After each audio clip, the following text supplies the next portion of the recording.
What's up, everybody? Welcome back to the channel. And in today's video, we're going to be telling you all the teams you need to bet for this weekend. So, Jackson, without any further ado, tell everybody what they need to know about this first matchup right now. So in our first matchup, we got the Texans versus the Chargers. And I think when we talk about this game, you got to go to the Chargers have the number one defense and points allowed per game. And the Chargers, it starts with Herbert, right? I think Herbert's the best player in this game. And I think this will be a good game, though. I mean, CJ Stroud's definitely went through a sophomore slump, but can he break out of it and start playing better in these playoffs? We will see. If I had to make a pick for this game, I would probably pick the Chargers in a very close game. I think this could be one of the better games just as far as score in the Wildcard Round. John Harbaugh is probably, one of the top 5 coaches in the NFL. Would you agree with that? Yeah, and by the way, I'll just quickly correct you. You meant Jim. I did mean Jim. Oh, well, that's okay. It's not a big deal. Everybody gets that mixed up. But anyways, I want to argue kind of the other side. And yes, I do agree with you that Jim Harbaugh is a coaching legend. Like, he's coached the 49ers and did a great job, even took them to a Super Bowl. And then he went to Michigan and won a national championship, as everybody knows. Even though there was some fishy stuff going on there, he's still a GOAT coach. I don't care what anybody says. But on the flip side, though, DeMeco Ryans is a good coach. I don't think he's even close to on the level of a Jim Harbaugh, I will say that. But he's a good coach. He can get it done. Everything gets set up correctly for that. And on top of that, in my opinion, they have one of the best secondaries in the playoffs. I mean, Derek Stingley Jr., let's just throw the flowers at him, throw the whole entire flower basket his way. That dude is absolutely nuts. He's one of the best lockdown corners in the league, and he's also towards the top of the league in interceptions. He is... I believe he has 5. Yeah, I know, but he's absolutely just insane in this league. So it is absolutely he's one of the best cornerbacks in the NFL. So if anybody can lock up, it is him. And on top of that, I really want to give some love to Will Anderson Jr. I think Will Anderson Jr. is probably the best pass rusher, maybe in the AFC side. I mean, there's some arguments for other people, but like, Will Anderson Jr. is an absolute phenom. He gets to the quarterback at a very high rate. He's also one of the leaders in pressures in the NFL. He gets to the quarterback at an insane rate. And he strips the ball a lot. He's actually really good at getting strip sacks. That's one of the underrated parts of his game. And on top of that, he is severely athletic, like to a point where he will completely destroy most offensive tackles just because he's just more athletic than they are. So that is another guy you got to look out for. But all in all, I think Herbert is just a absolutely insanely good quarterback. I wanted to get into that. Actually, you're talking about the Houston defense players. I just wanted to talk about Justin Herbert and Ladd McConkey. Those would be the only 2 players I go over. But 3,900 yards, 23 touchdowns, 3 picks. Just an extremely efficient season here from Herbert. Probably the most efficient season of his career. And when you talk about it, coming into the year, he had Quentin Johnson, who looked like a complete bust last year and has played a little bit better. Has still struggled with some drop problems and all that. But Ladd McConkey, he has really proven. Ladd McConkey, 82 receptions, 1,150 yards, and 7 touchdowns. Just a fantastic season. And like I said, not too much to say about this game for me personally, but I do think the Chargers get a close victory here and in Houston. Yeah, and also with what you said about Ladd McConkey, like, honestly, whenever you look at the other side, this will be a good test for him because, as I was saying about Stingley, I would assume they would put Derek Stingley on Ladd McConkey. So can Ladd McConkey break free from Stingley? I think that's going to be a very underrated part of this game, because if Stingley plays at the level that he has been playing, Ladd McConkey might disappear in this game, and then we have to see Herbert make plays to some of the other guys like a Quentin Johnson and stuff like that, where we will have to see him have to elevate his game even higher than he already has. So we'll be able to see all that. I think they'll move Ladd around, and I think Ladd's too good to be completely shut out. Yeah, but I think Derek Stingley will follow him. Like, I think that Derek Stingley, they're gonna say, you see, Ladd, you're on him the whole game. If he I don't know if they'll put him in the slot, but we'll see. Like I said, I do expect this to be a very good football game. Let's go ahead and get into our next matchup, and this, in my opinion, is gonna be the biggest mismatch, and it's the Ravens versus the Steelers. Yeah, the Steelers are coming in losing 4 straight. Russell Wilson is as mid as it gets. George Pickens does not look like he wants to be there. But I do think this game will be somewhat low scoring. I think both defenses are solid. But when you're talking about the Ravens, third in points per game offensively, first in yards, first in rush yards, seventh in passing yards. I mean, ninth in defensive points allowed. Basically the Ravens are top 10 in every offensive or defensive stat. One of the most complete teams in the league, and they're playing very good football coming into the playoffs. I think this will be the year that Lamar kind of throws away some of those playoff troubles and they really go on a run this year. And I think that starts with a domination of the Steelers. I do believe the Ravens win this game by double digits.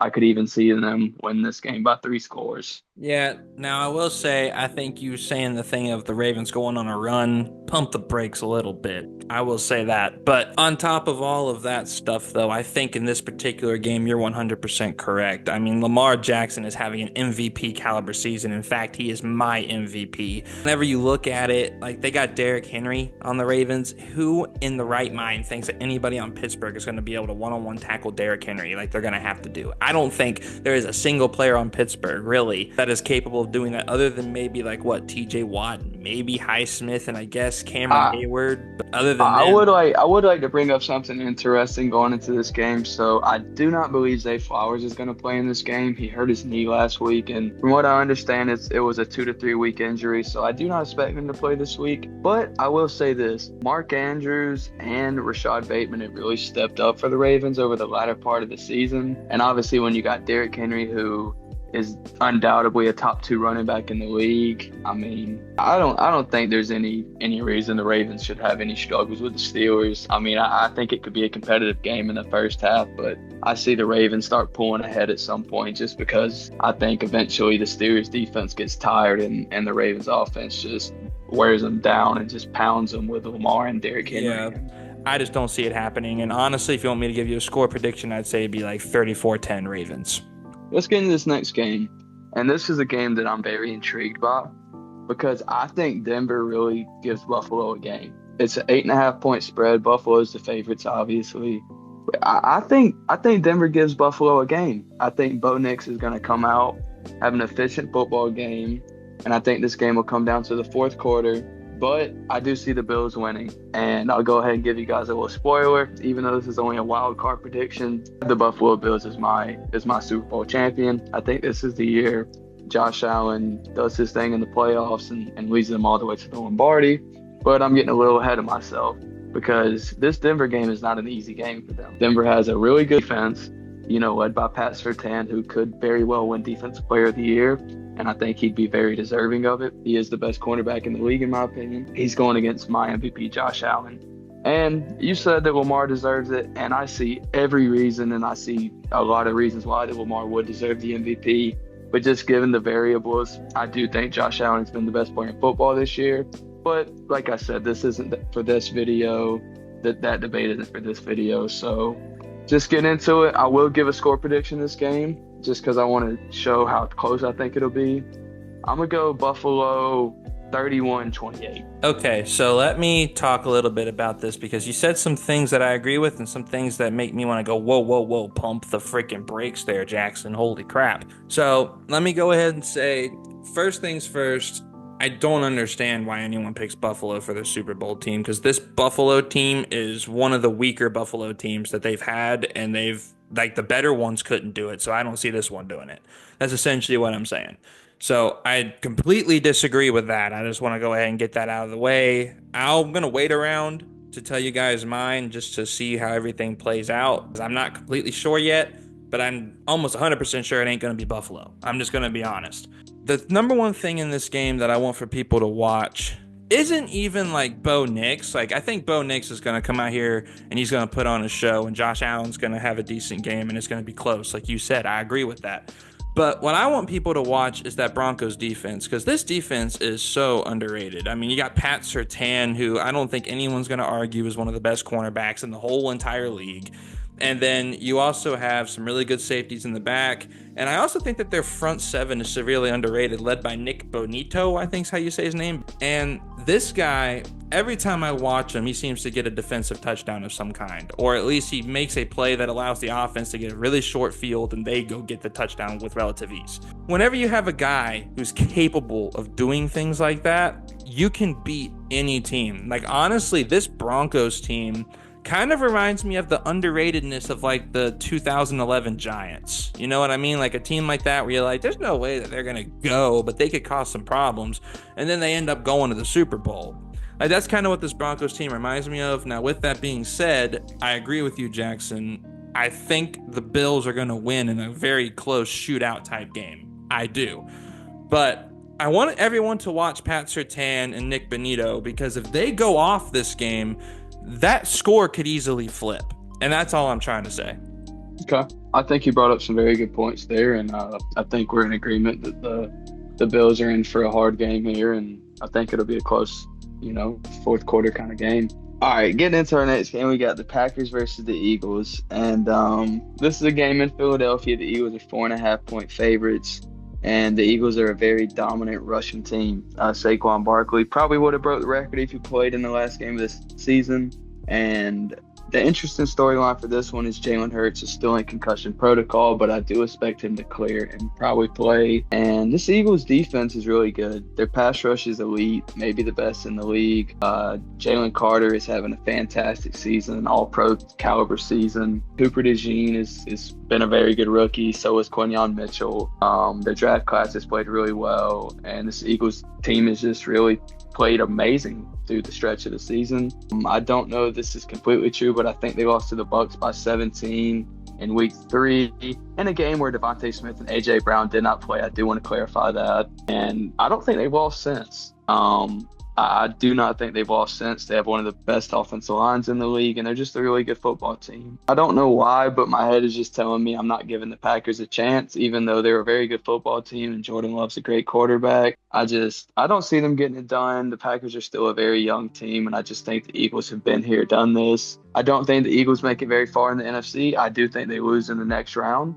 That's just my opinion. But I do think they get past the Packers here in a close, 3 to 7 point victory. Yeah. And honestly, at first, my pick was the Eagles, but after talking with you for a little bit about it before we went live on here, my Super Bowl pick is now Detroit. So, if they end up playing Detroit, I think they will lose, especially, with Jalen Hurts being kind of up in the air with concussion protocol. And on top of that, he hasn't been practicing. So, that is one thing that kind of scares me about this Packers game is, Jordan Love, he has been practicing. He has been getting ready. And if Jalen Hurts ends up playing, how out of sync is he going to be with these guys because he hasn't been practicing? On top of all that, though, you got the best running back on the planet with Philadelphia. Let's be real here. Nobody in this league, except for maybe Derrick Henry, can even hold a candle to Saquon this year. So, this is such a shoo-in victory for me. I think that it's going to be a double-digit win for the Eagles, and I think it's going to be a very dominant running night. I think they're going to just run Saquon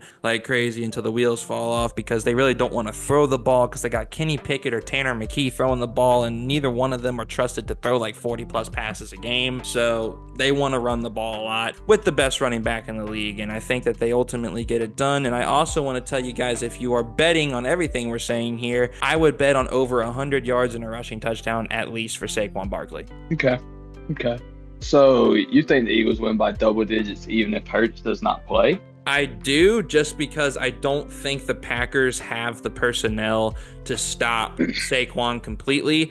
And we have seen Tanner McKee especially go out there and actually be able to game manage a game pretty well if everything else is going good. So I think that they beat the Packers, but it's going to be like a 24-14 game because the Eagles defense is going to shut down Jordan Love in the offense, and then we're going to be seeing a lot of running on offense from the Eagles. Okay, I will say I disagree with that. I think if Jalen Hurts doesn't play, this game turns into a lot more of a conversation. But I do want to mention that Tanner McKee has played pretty damn well in his absence. I don't know if Kenny Pickett or Tanner McKee would start, like you said. I would be interested to see. But like I said, I expect Hurts to play. And assuming Hurts is playing, I'll take the Eagles. Getting to the next game, we got the Tampa Bay Buccaneers versus the Washington Commanders. And I'll lead us off by saying this Bucs offense is the top 5 offense in the league. The stats prove it. They're 4th in points, 3rd in total yards, 3rd in passing yards, 4th in rushing yards per game. Where I begin to trouble with the Bucs is their secondary is so bad. And here's me as a Bucs fan just praying that Antoine Winfield is able to play in this game. Also, Jamel Dean is banged up. So your top 2 secondary players are banged up. Jordan Whitehead's in the hospital with a car crash. I worry about this defense, and the Bucs defense has always struggled to stop mobile quarterbacks. And Jaden Daniels is a great player. Jaden Daniels is my offensive rookie of the year. Well, let me rephrase that. I would give Brock Bowers the Rookie of the Year, but I think Jaden Daniels will win Rookie of the Year. But my interesting point about this game is I'm curious to see the Bucs' health status. K. Dotton hadn't played the last 3 weeks of the regular season. He's a big part of the Bucs' offense. Antoine Winfield did not play the last 3 or 4 weeks of the regular season. He is probably the Bucs' best defensive player besides maybe Vita Vea. So I'm very interested in that. But I got to give a shout out to Baker Mayfield. I just feel like not a lot of people are talking about this. He didn't make the Pro Bowl, but correct me if I'm wrong, but Baker Mayfield has been a top 5 quarterback in the NFL this season. I won't argue with it. I really think the stats back up that statement, and I think he is. And another thing I got to do, and I would feel criminal not to mention this guy's name in the video, Bucky Irving. Oh, Bucky Irving. I have dreams about this guy at night. This guy just his highlight tapes just keep me awake all night, and I just dream about it. But on a serious note, Bucky Irving, 207 carries, 1,122 yards, 8 touchdowns, 5.4 yards per carry, and this guy can catch the ball, 47 receptions, 392 yards. Played less than 50% of the Bucs snaps and had over 1,500 total yards and 8 touchdowns. He has been the funnest rookie I've had. He's been the best rookie that I remember watching since Mike Evans. But anyway, enough Buccaneers love. This Washington team's good. They're ready for this moment. They're ready for this moment. Jaden Daniels is a rookie, but he's mature beyond his years. And Jaden Daniels is a problem. And this Washington team is a problem for the Buccaneers. With that being said, I think the Buccaneers win close, but as a Bucs fan, I would not be shocked at all if Washington got this game just because Todd Bowles isn't a great coach, and that's just the truth. I mean, if anybody's ever watched the Bucs, you would know that Todd Bowles is not a great football coach. If you need to question that, go look at their defensive rankings. With that being said, I think the Bucs win close. How does Washington win this game, though? Well, I'll tell you, quite frankly, Washington can win this game because the Bucs have lost to everyone who has scored first on them besides the New Orleans Saints in the last week of the regular season. So if Washington gets off to an early start and gets a lead on the Tampa Bay Buccaneers,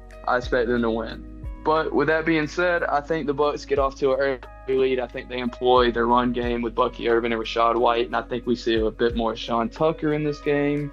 But I think this might be the best game of the wild card. I think it's going to come down to the wire, and I expect the Bucs to win by 3 points. I agree with all of that. The one thing that I will levy in favor of the Bucs and why I'm also picking the Buccaneers to win, one thing you forgot to bring up is the fact that Washington has a 1-win record up against winning football teams this year. They haven't beat hardly any team with a winning record. And going into this playoffs, the immediate thing that I thought of... The Eagles? Who did they beat? It was the Eagles whenever they beat them. But anyways, point still stands that whenever it comes down to it, I like Jaden Daniels, but I also question if it's Jaden Daniels playing against cupcakes, and that's why he's looked matured beyond his years, because the thing that regresses me back against Jaden Daniels is the fact that when he has played good teams, aside from that Eagles game, he hasn't looked that good. I'm just going to be honest with you. He has looked mediocre to slightly above average against all of those teams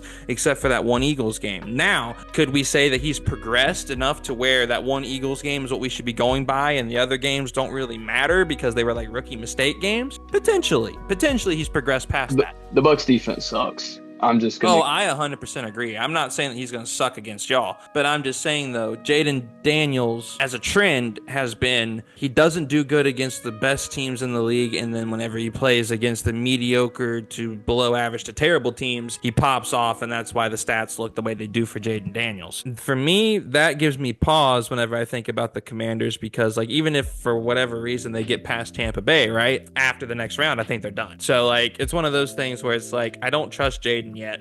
I know a lot of people are going to be in the comments like, you don't trust Jaden? Why? I get it. I understand that you guys love Jaden Daniels, especially if you're Commanders fans. But I've watched every Commanders game. My dad is a Commanders fan, so that's one reason why. He even pointed out to me the fact that Jaden Daniels struggles against good teams. So if he's pointing it out and he's a diehard fan, then that means it's blatantly obvious that he does it. I mean, that's fair enough. Like I said, I'd like to see the injury report before I gave a full synopsis on this game, because I do think the health of Antoine Winfield, Jamel Dean, and K-Dot is pretty big, as far as the Bucs' chances in this one. But with that being said, let's get into our final game. And this one is one I'm very excited for, and it's the Minnesota Vikings versus the Rams. Ooh, a good one. This is a good one. Okay, so I'm going to just go ahead and get into who I'm picking. The Vikings are 1.5 point favorites over the Rams. I'm going to pick the Rams, and that's for the simple fact that in a playoff game, I'm taking Matthew Stafford over Sam Darnold 100 out of 100. Yes, sir. Matthew Stafford has proven that he can do this in the playoffs. People are forgetting the Rams struggled a bit in the beginning of the year when Puka Nacua was hurt, and also Cooper Kupp was banged up at the beginning of the year. But the Rams have been playing really good football. They rested everyone in their regular season finale against the Seahawks. But I think this Rams team's playing really good football, and the Vikings are freaking 14-3. So yeah. Obviously they're a great football team. But I think the Lions kind of gave everyone a formula to beat them last week. The Lions shelled them on Sunday Night Football. So the Vikings will respond to that in one of two ways. Do they respond, saying, okay, whatever, it happened, let's bounce back? Or does that loss kind of leave a taste in their mouth and they kind of have a similar performance? And I don't think they have a similar performance, but I do see the Rams winning a close game, and I think that's for the simple fact that I think their offense is I think the Rams offense does enough. I'm a big Puka Nacua fan. I think he's a top, 8 receiver in the league already, and yep. I'm a big Matthew Stafford guy. I think Matthew Stafford does enough in this game for the Rams to advance to the divisional round. I agree. The only nugget I want to add is the fact that I think we see why Sam Darnold's a backup quarterback in this game. Like, I know that everyone thinks that it's going to be close, but I honestly, I think the Lions exposed Sam Darnold and how you beat this team, even with their weaponry. I think that we're going to see the Rams implement that same type of game plan, and Sam Darnold's going to look lost, and they're going to lose. That's what we got to say on these games. Final thoughts is, while we're here, I'll go ahead and give a Super Bowl prediction. I think the Bills beat the Bucs in the Super Bowl, 34-24. Brother. Look, man, I got respect for your team, and I got respect for your picks, but you really think it's going to be Bills Bucs? I do. Those are just my picks, man. We don't have time to clarify. Yeah, that'll be for another video. That'll be for another video whenever we get closer to Super Bowl time. I'd like to see the Bucs need to beat the Commanders before they can make it to the Super Bowl. So those are just my pre-wild card picks. Amen, brother. So anyways, guys, be sure to hit that sub button if you want more awesome sports content. We do videos weekly here, so if you guys enjoy what you see here, you're going to love our content. So just hit the sub button, hit the like button. Go ahead and drop a comment what you are picking down below. And if you're following us in your Vegas picks, let us know. We would love to win you guys some cha-ching. So let us know if we did. And without any further ado, me and Jackson, to all you guys, we will see you guys in the next one. Peace out.